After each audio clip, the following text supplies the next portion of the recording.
देखो देखो, अब शुरू करते हैं। दो छोटी छोटी बातें।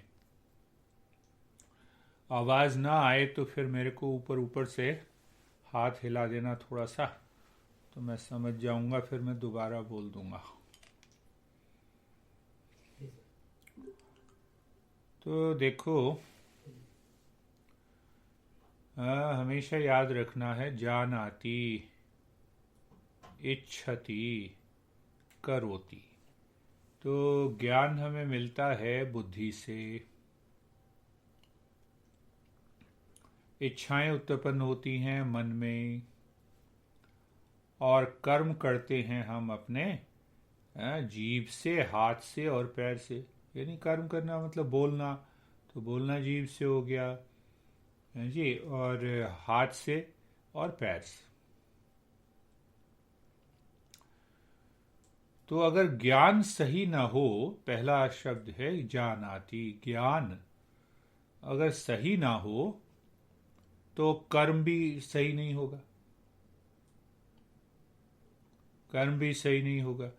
अच्छा, यहाँ तुम्हारा घर है और वहाँ गए दाईं तरफ, तो तुम्हारा घर है तो दाईं तरफ मिला ही नहीं, फिर बाईं तरफ चले गए, फिर बीच में आ गए, घर कहीं नहीं मिला। थक हार के फिर किसी से पूछा कि भाई इनका घर कहाँ है, तो पता लगा भाई पहले ही पूछ लेते, इतना परिश्रम करने की क्या जरूरत थी। दाएं भी गए, बाएं भी गए, राइट भी गए, स्ट्रेट भी गए, और फिर भी नहीं मिला। अरे शंका हो तो शंका से पहले दूर करनी चाहिए ना। तो शंका अगर हम अपनी पहले ही दूर कर लेते हैं, तब जाके हमारा कर्म भी जो है वो बिल्कुल सही होता है। एक बात ये अपने जीवन में ये हमेशा याद रखनी चाहिए। दूसरी बात ये है कि हमें ज्ञान है, पूरी तरह से हमें ज्ञान है कि ये काम अच्छा नहीं है, फिर भी हम कर लेते हैं। तो वो इसीलिए करते हैं कि मन के अंदर हमारी इच्छाएं हैं, मन हमारी बुद्धि की दिशा को मोड़ देता। तो ये चेक करना है, ये हमेशा सजग रहना है कि हम अपने मन को बुद्धि के ऊपर हावी ना होने दें।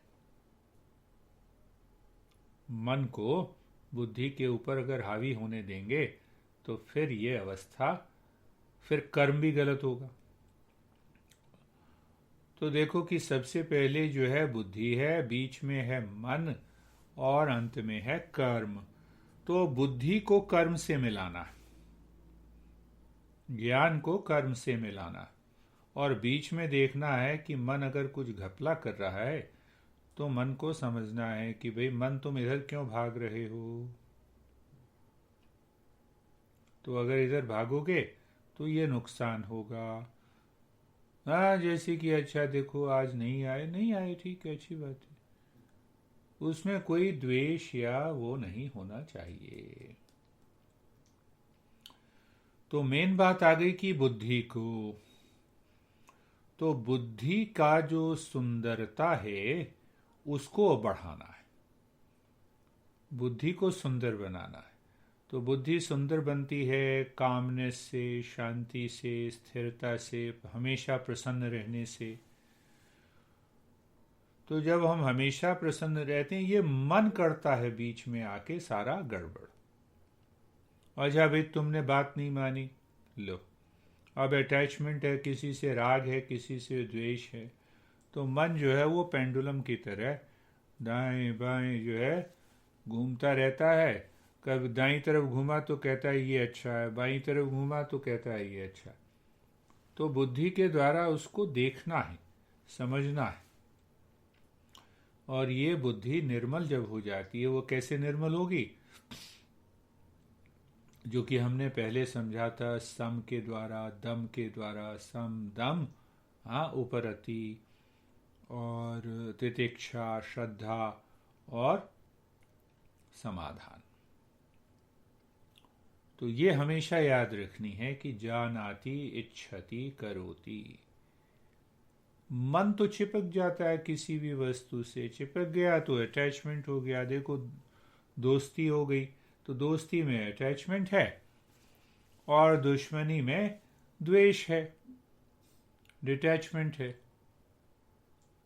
और इन्हीं से क्या बन जाता है, इन्हीं से अहंकार हो गया, और अहंकार बन गया तो अहंकार और ये तीनों मिल गए तो बहुत सारी समस्याओं को जन्म दे देते हैं। ये बात हमें पहले मुख्य रूप से याद रखनी चाहिए। अब देखो, गुरु के ऊपर श्रद्धा करते हैं, हम सब जाते हैं, तो दो तरह के तीर्थ होते हैं। तो गुरु के पास जाना कहाँ है? ऋषिकेश में है। तो ऋषिकेश में हम जाए, गाड़ी पकड़ा, किराए पे ली, पैसा खर्च किया, एक तो वो तीर्थ है। और एक तीर्थ है कि ज्ञान के द्वारा इस बात को समझना।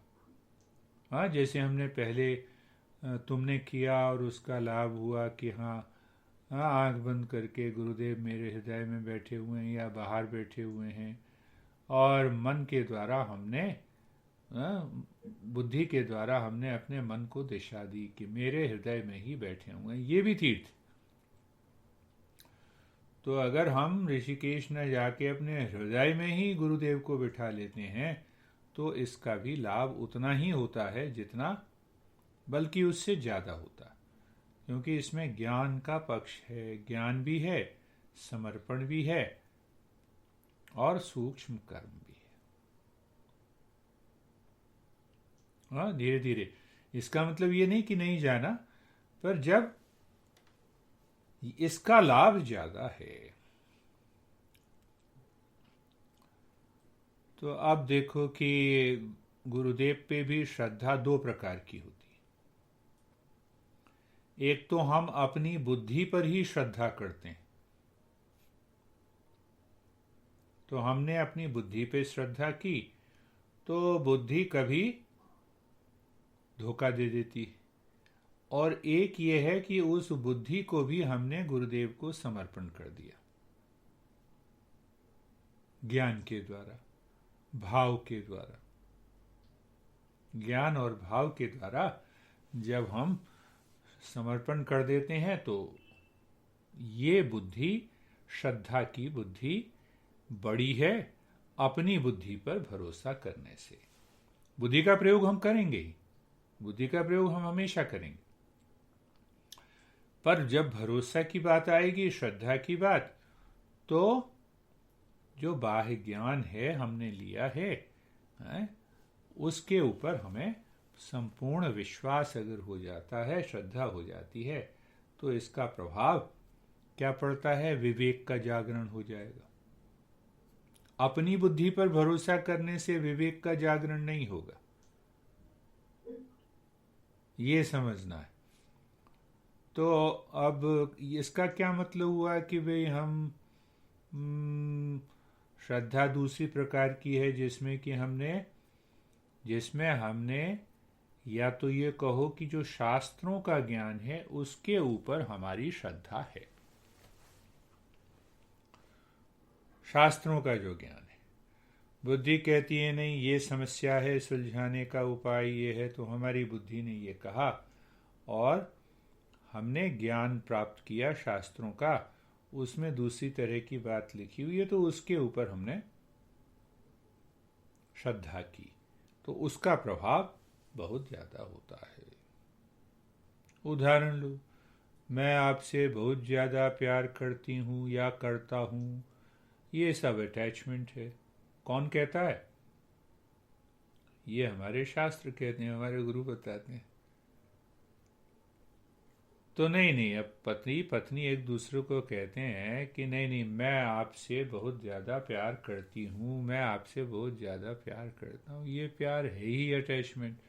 अब अपनी बुद्धि पे भरोसा करो तो तुमने अटैचमेंट पे भरोसा किया, तो उसका दुख तो उठाना पड़ेगा। एक उदाहरण देता हूँ। और अगर शास्त्र को हमने पहले देखा कि शास्त्र पे श्रद्धा है, तो ये वास्तव में अटैचमेंट है। प्रेम तो केवल हृदय से ही उतर कर आता है। प्रेम हमें ऊपर उठाता है। प्रेम में कभी भी गड़बड़ नहीं होती। दूसरी तरह का जो प्रेम है वो भक्ति है, वो आत्मसमर्पण है। प्रेम का मतलब है देना, प्रेम का मतलब लेना नहीं है। तो अगर ये बात मेरी बुद्धि में बैठी हुई है तो पति हो तो हम जो दे सकते हैं पति को बड़े भाव से हमने दे दिया। पिता हो, पत्नी हो, दोस्त हो, युक्ति पूर्वक समझ के। तो ये भाव प्रेम का है। और दूसरा प्रेम भाव जो है वो आसक्ति का है।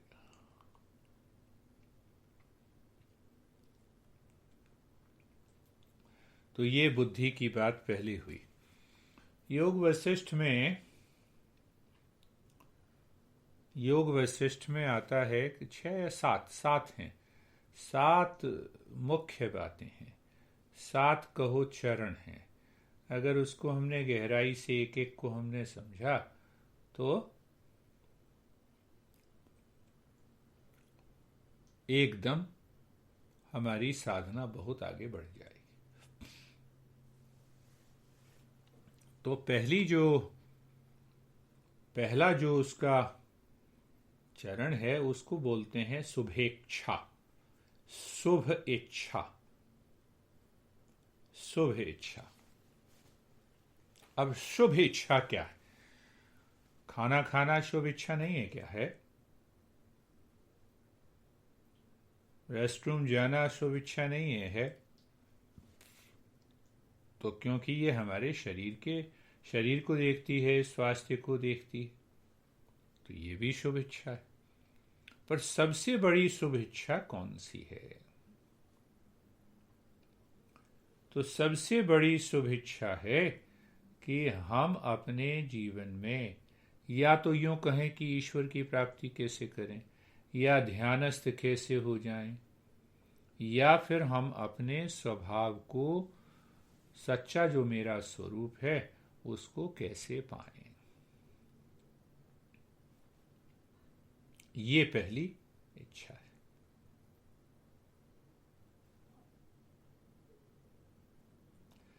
कि हमें हमारा जो सच्चा स्वरूप है या हमारे जीवन का उद्देश्य जो है, हाँ, हमने पहले भी कई बार चर्चा की कि एक तो होता है गोल ऑफ लाइफ, जीवन का उद्देश्य होता है, और एक होता है जीवन में उद्देश्य।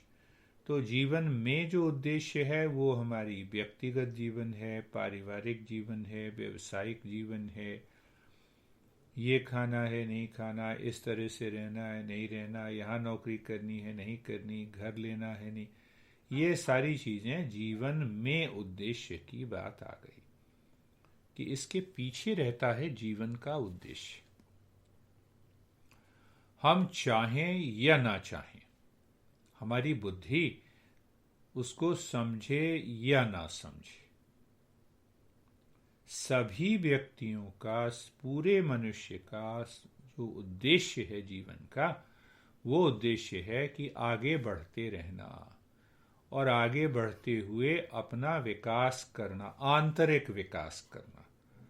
और वो जो सबसे ऊंचा विकास है कि हम ध्यानस्थ हो गए और उस ध्यान की अवस्था में हमारे मन के अंदर वो ज्ञान उतर के आ गया जो मेरा सच्चा स्वरूप है। ये जीवन का परम उद्देश्य, इसको कभी नहीं भूलना। तो ये बात गहराई से कैसे समझ में आएगी? ये बात गहराई से समझ में आएगी जबकि हम, क्या कहते हैं, अनुबंध चतुष्टय, जबकि हम इसके ऊपर विचार करेंगे कि मेरे जीवन का परम उद्देश्य है क्या। पैसा तो कमाते जाना, टॉयलेट जाते जाना है, खाना खाते जाना है, शरीर का बढ़ते रहना है। इसके पीछे जो उद्देश्य है वो जीवन का क्या उद्देश्य है, मुख्य उद्देश्य क्या है। और जीवन के उद्देश्य को अगर हम पा लेते हैं तो उसका फल क्या?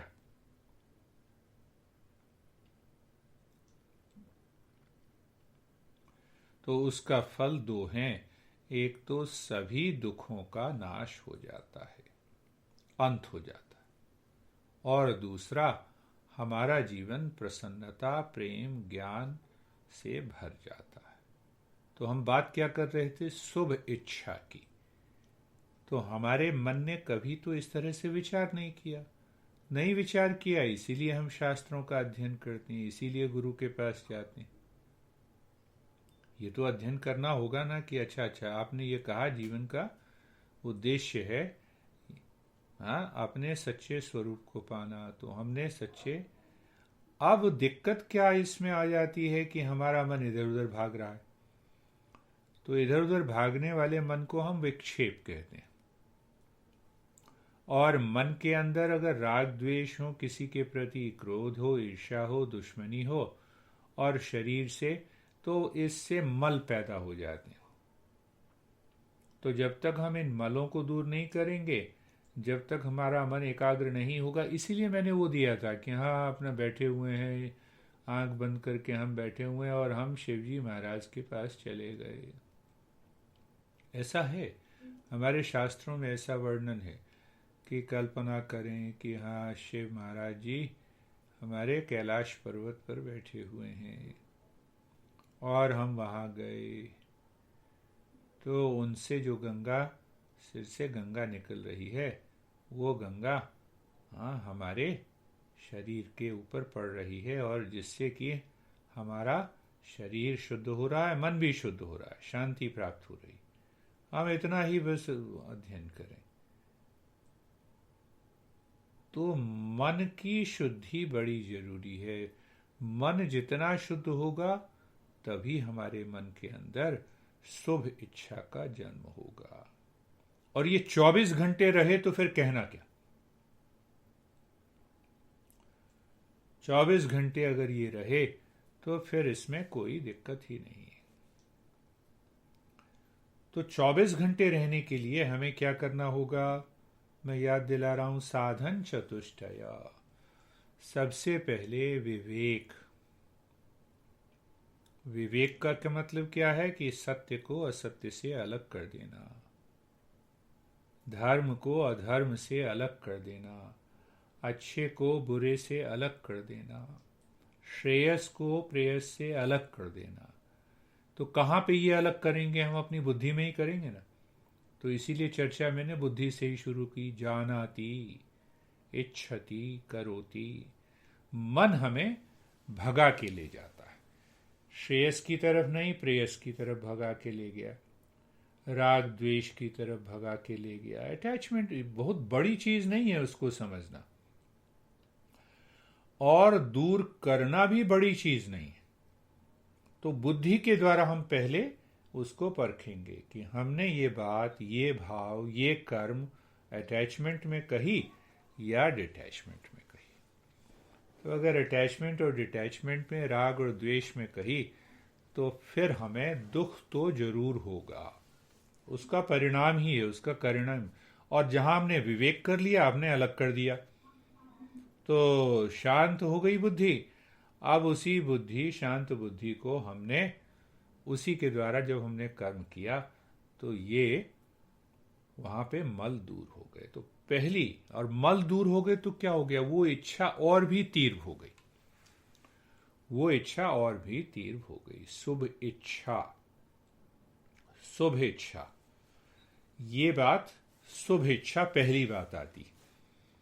तो शुभ इच्छा के लिए देखो कि मन को समझना, बुद्धि के द्वारा हमें शास्त्रों का जो ज्ञान प्राप्त करना। तो उस ज्ञान में क्या है कि हमने अनुबंध चतुष्टय को समझा, हमने साधन चतुष्टय को समझा, और जब हमने समझा और उसका प्रयोग करना शुरू किया तो हमने ये पाया कि वो इच्छा तो और गहरी होती जा रही।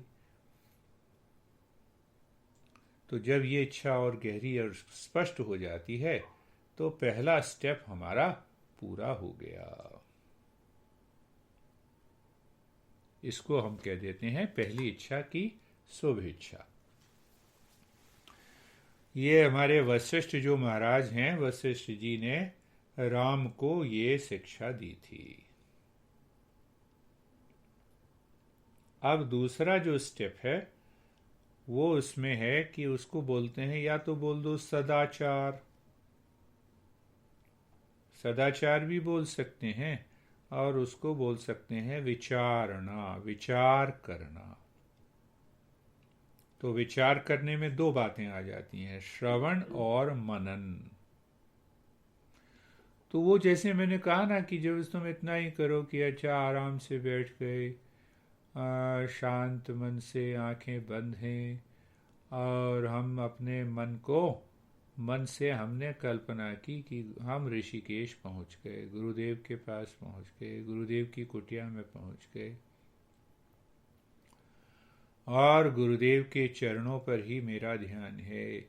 जैसे ही चरणों पर ध्यान गया तो मैंने देखा कि वहां से उनका प्रकाश, उनके नखों से वो प्रकाश मेरी आंखों में प्रवेश कर रहा है, मेरे शरीर में प्रवेश कर रहा है।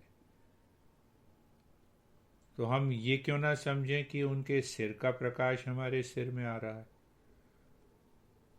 सोचो, तो वो ये कारण होता है कि हम अपने अहंकार को उनके चरणों में गिरा देते हैं। तो इससे क्या होता है, इससे भक्ति होती है। तो भक्ति से क्या होगा, भक्ति और भाव से क्या होगा कि हमारे मन के मैल दूर होंगे।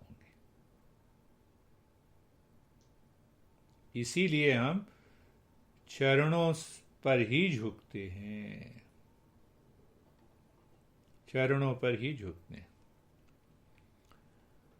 कृष्ण भगवान को एक बार ये लगा कि भाई ये जो सारे लोग हैं ये मेरे चरणों में ही क्यों झुकते हैं।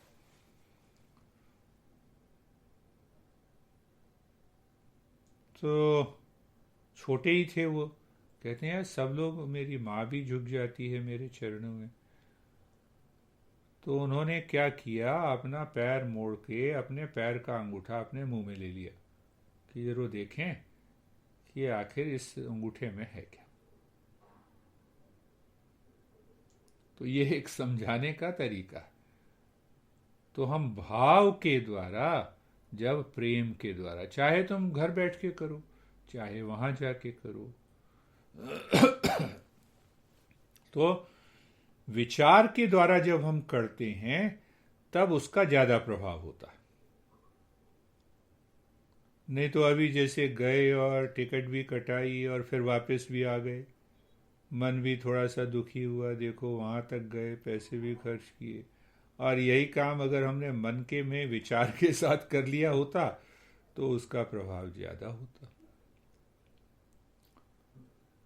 तो ये विचारणा दूसरी प्रक्रिया है, विचारणा श्रवण और मनन। तो पहले सुनना है, सुनना है, शास्त्रों का अध्ययन करना है, प्रिंसिपल्स का अध्ययन करना है, जो, और उसमें बार बार ये देखना है, और उसके बाद फिर आंख बंद करके मनन करना।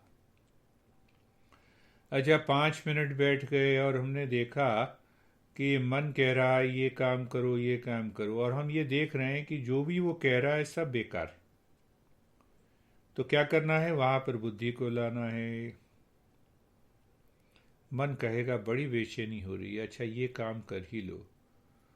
तो बुद्धि के द्वारा कहना है कि जस्ट देखते हैं, आधे घंटे अगर शरीर पूरी तरह से स्थिर रहा तो मैं ये काम करूंगा।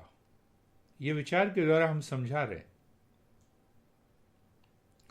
और अच्छा आधे घंटे तो मन थोड़ा सा शांत हुआ तो फिर हम शिव के ऊपर ले गए या गुरुदेव के ऊपर। अच्छा गुरुदेव को देखते हैं कि हृदय के अंदर बैठे हुए हैं, उनको प्रणाम कर रहे हैं, उनके नखों से बड़ा तेज प्रकाश मेरी आंखों के अंदर आ रहा है, मैं समर्पण कर रहा हूँ, और ये समर्पण से मेरे मन के मैल दूर होंगे, मेरा भक्ति भाव बढ़ेगा। कुछ नहीं, आंख खोल के भी हम कर सकते हैं।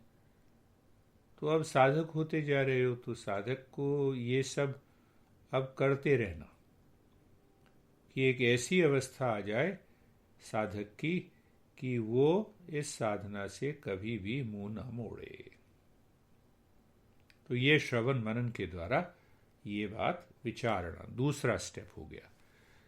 कि देखो अब ये सिंपल सा ही है कि जैसे तुमने गोल फिक्स कर लिया, उद्देश्य जीवन का फिक्स कर लिया कि मुझे इनके घर जाना है, तो विचार किया कितना टाइम लगेगा, कैसे जाना है, कहाँ तक जाना है। तो ये दूसरा स्टेप हो गया, विचारणा विचारणा हो गया। तो ये क्या होता है कि जैसे ये दूसरा स्टेप अगर हम करते रहते हैं तो मन सूक्ष्म होता रहता है, मन जो है सूक्ष्म हो जाता है। तो मन के सूक्ष्म होने का क्या मतलब है? तो जैसे मैंने अभी कहा था कि जैसे गुरुदेव की इस प्रकार की साधना करनी है, शिव की साधना करनी है, तो मन अंदर जाना शुरू कर देता है। तो मन अंदर जाना शुरू कर देगा तो मन स्थूल विषयों को छोड़कर सूक्ष्म विषयों को पकड़ना शुरू कर देगा। जैसे उदाहरण लो कि हम कहते हैं अच्छा आंख बंद करो, श्वास पर ध्यान दो, तो श्वास दिखाई तो नहीं देती, पर फिर भी मन जानता है कि श्वास आ रही है, जा रही है। और मैं ये कहूं कि बाहर वृक्षों को देखो, बाहर दीवार को देखो, तो ये हो गए स्थूल विषय। तनुमानसा तीसरा जो चरण है, वशिष्ठ ने ये कहा कि मन को सूक्ष्म बनाओ। जितना हम मन को सूक्ष्म बनाएंगे उतना राग द्वेष कम होंगे, उतना दुख कम होगा, उतना अहंकार कम होगा। अपने आप ही मन को सूक्ष्म बनाना। तो सूक्ष्म बनाने के लिए भाई हम, जैसे मैंने एक उदाहरण अभी दिया कि हम घर में बैठकर गुरुदेव की प्रतिमा को कल्पना करें और हमने अपने को पूरी तरह से समर्पण कर दिया। तो अब हम ये देखते हैं कि आखिर ये समर्पण क्या है, इस पर विचार करते हैं। समर्पण, अर्पण कर दिया कि जो कुछ है वो तुम्हारा है, मैं जो कुछ हूं वो तुम्हारा है। तो अब इस अवस्था में जब हम आ गए तो हमने अपने मन को सूक्ष्म बनाना शुरू किया। एक तो ये बात समझ लेनी तीसरे स्टेप में, हाँ, तनुमानसा। और दूसरी बात यह है तनुमानसा में कि सुबह से शाम तक कितनी बार याद आता है अपने जीवन का उद्देश्य। हमारा मन कितने बार उस भाव में जाता है कि मुझे अपने जीवन के उद्देश्य को प्राप्त करना है। इसीलिए मैंने शायद बताया कि रात में सोने से पहले बताया था, रात में सोने से पहले और सुबह उठने के बाद। तो क्या बताया था कि जब हम रात में सोते हैं तो सारी इच्छाएं भी हमारे साथ सो जाती। तो उस समय हम विराम दे दें, सोने से पहले सोने लग जाएं, तो हम अपने शरीर को शिथिल कर लें। और ये बताया था ना, और वहाँ पर कोई भी जैसे मंत्र का उच्चारण, असतो मा सतगमय, हम असत्य से सत्य की ओर चलें। मैं संकल्प लेता हूँ कि मैं असत्य से सत्य की ओर चलूँगा। तमसो मा ज्योतिर्गमय, या ये ले लें, या हमने ये कहा ओम नमः शिवाय, ओम बुद्धाय नमः, कोई भी मंत्र ले लिया। तो हमने क्या किया, सोने से पहले हमने शुभ इच्छा को अपने मन में स्थापित कर लिया। सारे उल्टे सीधे ये जो सपने वगैरह हैं ये अपने आप ही बंद हो जाएंगे कुछ दिनों।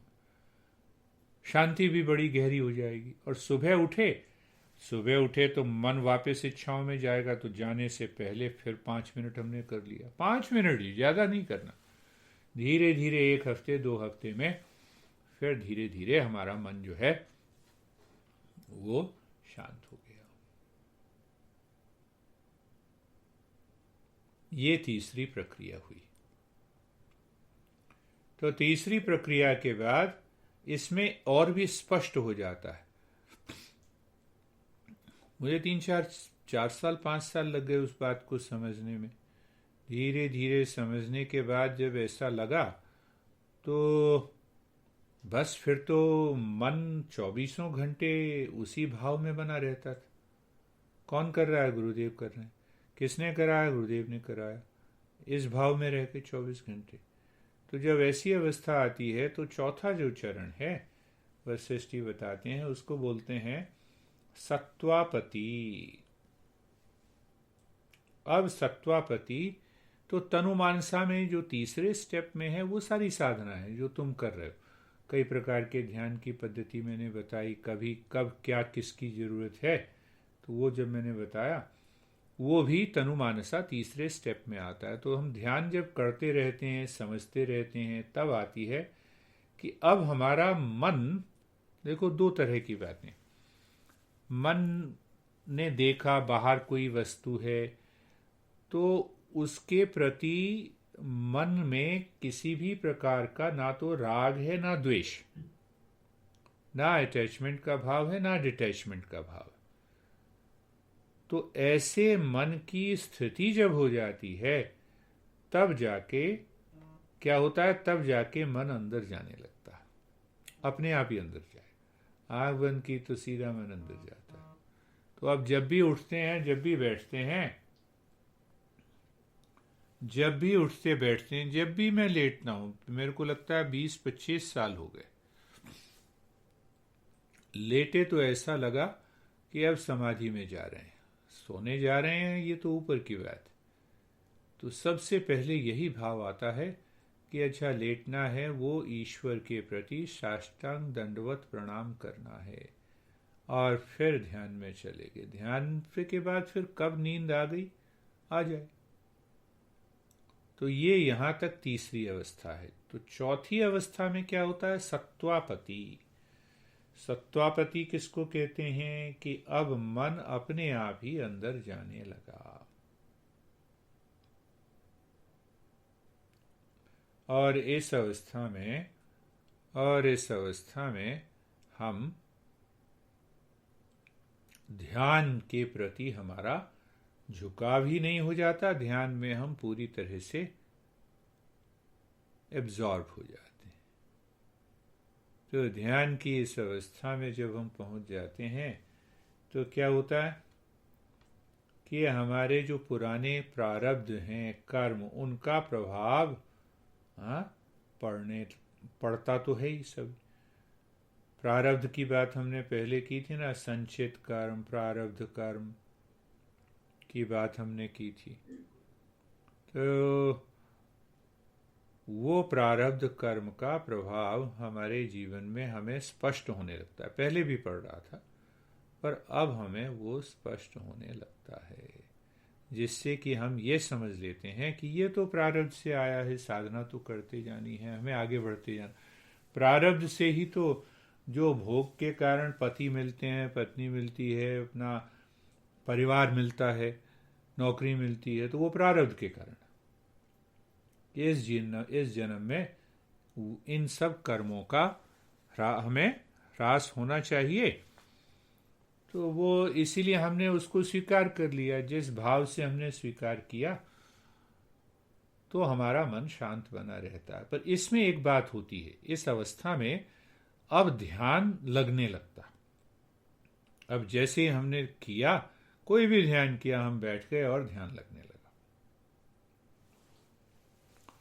तो ऐसी अवस्था में और भी कई तरह के परिवर्तन हमारे मन के अंदर होने लगते हैं।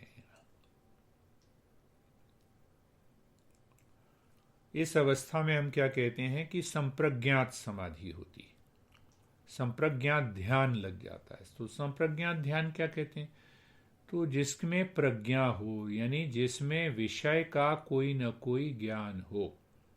जैसे पहले तुमने कहा था कि अच्छा मुझे ऐसा दिखाई देने लगा, हाँ कई रंग दिखाई देने लगे, बड़ा एकदम मन जो है आनंद से भर गया। तो जो आनंद से भर गया वो भी संप्रज्ञात ध्यान की बात है। कोई विजन दिखाई देने लग गया, कोई कलर दिखाई देने लग गया, वो भी संप्रज्ञात की बात है। तो जब वो भाव दिखाई देने लग जाता है तो हम क्या समझ रहे हैं? हम ये भी समझ रहे हैं कि हम वास्तव में प्रोग्रेस कर रहे हैं या नहीं कर रहे। हाँ, सत्वापति के इसके अवस्था में, सत्वापति में ऐसा हो जाता है कि आत्मनिर्भरता आ जाती है कि अब मैं ध्यान में बैठूंगा तो ध्यान में जाना ही है। अगर इनको इस चौथे स्टेप को अगर हम नियमित रूप से करते रहे तो क्या होगा? एक अवस्था ऐसी आएगी, अनासक्ति आ जाएगी। अनासक्ति, सब कुछ जैसा है वैसा चल रहा है। चाय पीनी है, हाँ पीनी है, चाय बना रही हूँ, पीनी है, पीनी है, कॉफी बना रही हूँ, पीनी है, पीनी है। किसी के प्रति बहुत ज्यादा आसक्ति नहीं है, अनासक्ति, असमासक्ति। तो उसको मैं तुम्हें समझा रहा हूँ पहले स्तर पे, और गहराई से जो हम समझेंगे धीरे धीरे इन 7 स्टेप को तो और आनंद आएगा। तो असमाशक्ति का मतलब ये है कि बस अनासक्ति सी हो गई। तो अनासक्ति का ये मतलब नहीं कि हम उदास बैठे रहे, हम परेशान हो गए, भाई उदास बैठे हुए, अकेले बैठे हुए, बात नहीं किसी से करनी है, बल्कि अंदर से वो आनंद इतना उभर के आता है कि जब हम अनासक्ति के भाव में रहते हैं, इतना अनुभव, इतना आनंद आता है कि जो भी हम काम कर रहे हैं उसको हम पूरे मन से कर रहे हैं। जो हमने दूसरे स्टेप में सीखा था ना, उसको और आगे बढ़ाएंगे। अब दूसरा स्टेप क्या था कि सभी कर्म करने हैं, फोकस कहाँ करना है? कर्म पे करना है। और फोकस कहाँ से हटाना है?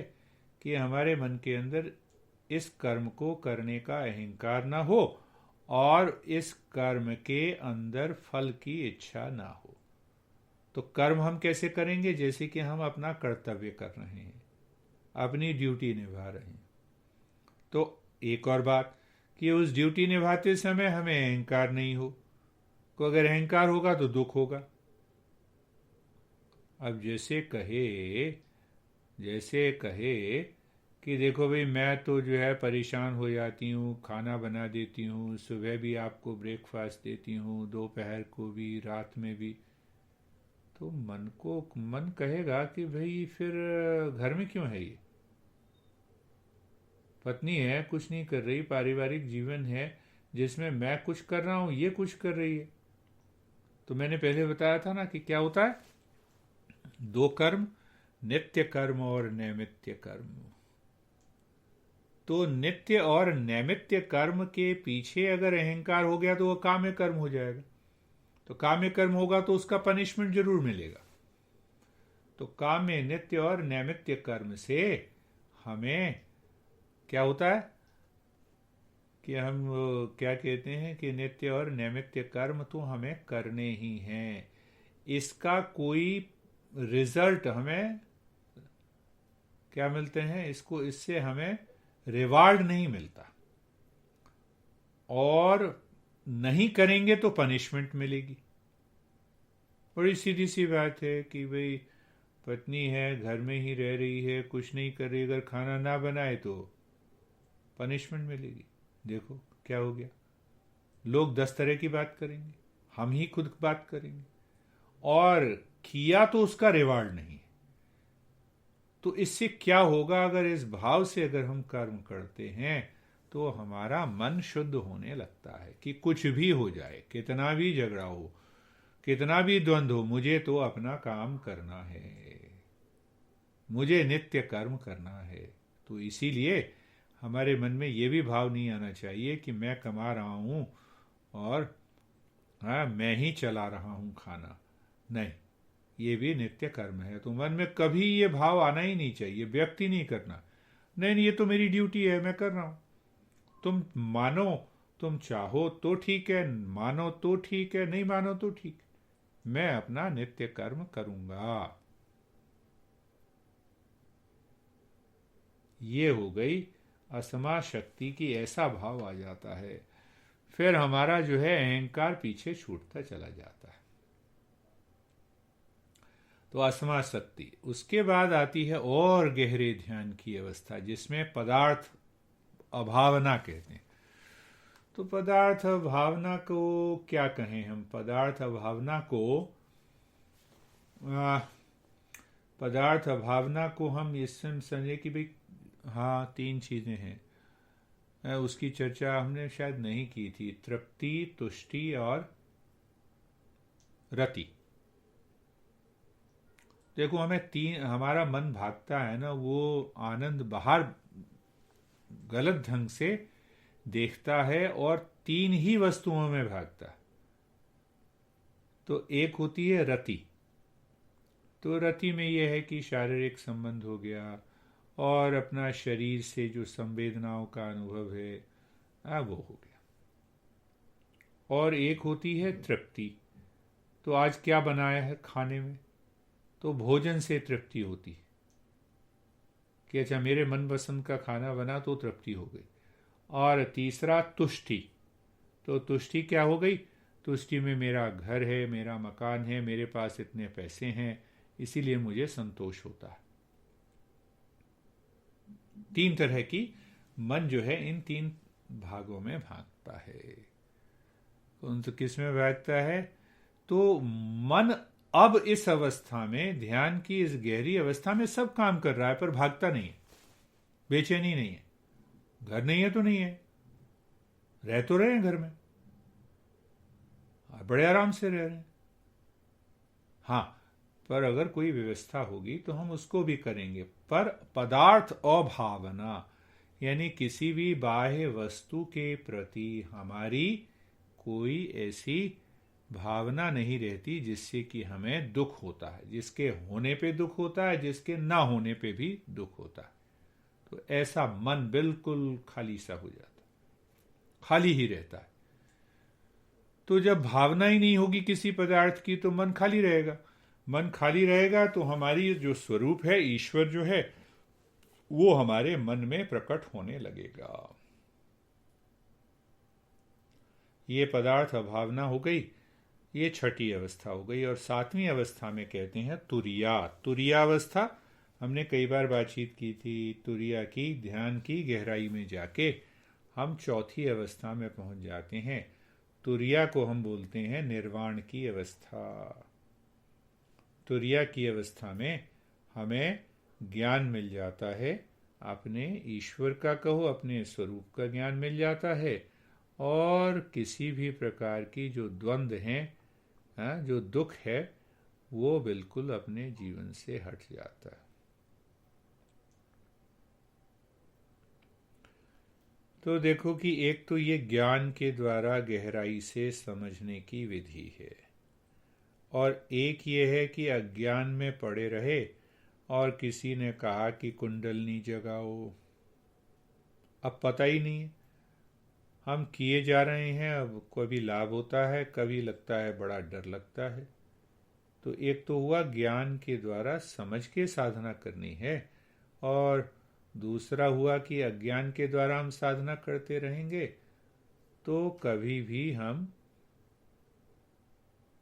आगे की ओर नहीं बढ़ पाएंगे। तो ये जो 7 चरण हैं, वो 7 के साथ कहीं ऐसा तो नहीं है कि ये सातों 7 चक्र से संबंधित हैं। 7 चक्र से संबंधित है। हाँ, जो पढ़ा होगा ना, कई बार सुना होगा, कुंडलनी जागरण है।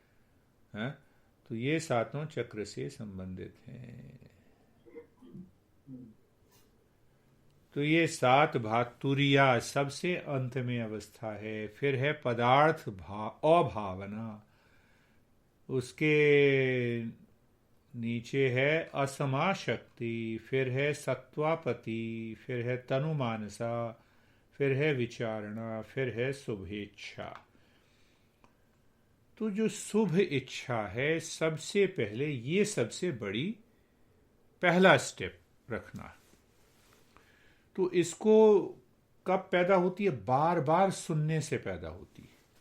एक बार हमने एक तरीके से सुना, फिर दूसरे तरीके से सुना, फिर तीसरे तरीके से सुना, तो बार बार जब हम इसको सुनते हैं तब जाके ये अस्थिति आ जाती है। हमारा मन जो है अब उसमें बैठ गया।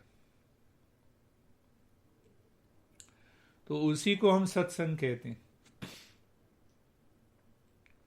बहुत सारे जो भक्त हमारे ऋषि मुनि हुए हैं, उन्होंने ये कहा है कि सत्संग यही है कि इसको सुनना, समझना और फिर इसको अपने जीवन में अपनाना। ये भी कहा है कि सत्संग जो है वो तीर्थ से बहुत बड़ा है। भाई ऋषिकेश गए गुरुदेव से मिलने, तो वो तीर्थ ही तो हुआ। गंगा स्नान किया, वो भी तीर्थ हुआ। तो अब देखो सत्संग बड़ा क्यों है। सत्संग हमेशा 24 घंटे हमेशा तैयार है, पैसे नहीं खर्च करने पड़ते। तीर्थ आंख बंद करो तो हम सत्संग में शुरू हो गए, विचार करना शुरू कर दिया तो हमारा मन जो है की दिशा बदल गई, ध्यान किया तो एकदम शांति आ गई। वहाँ तो जाने के लिए गाड़ी करनी है, किराया देना है, खाना की व्यवस्था करनी है, फिर देखते हैं कि वहाँ पहुँचते हैं नहीं पहुँचते हैं। तो सत्संग ये कहते हैं कि इसी को सत्संग कहते हैं। सत्संग बहुत बड़ा है तीर्थ से बहुत बड़ा है।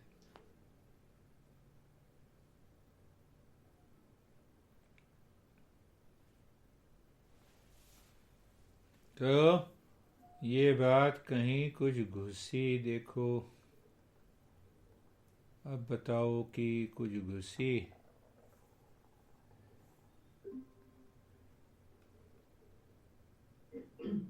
हाँ हाँ बोलो ना। हाँ, काफी अच्छा लग रहा था सर सुन के। लेकिन बीच बीच में ना थोड़ा आज पता नहीं क्या नेटवर्क को आज रात में भी स्लो हो दोबारा। और दो तीन बात में जो आपने सात स्टेप बताए क्या बताया? हैं, बड़े मतलब जो आपने सात चरण बताए हैं, हाँ वशिष्ठ के हाँ अभ्यास को, तो मतलब ये बीच में वॉइस क्लियर थी तक नेटवर्क की आवाज। तो लेकिन फिर रिकॉर्डिंग को मैं दोबारा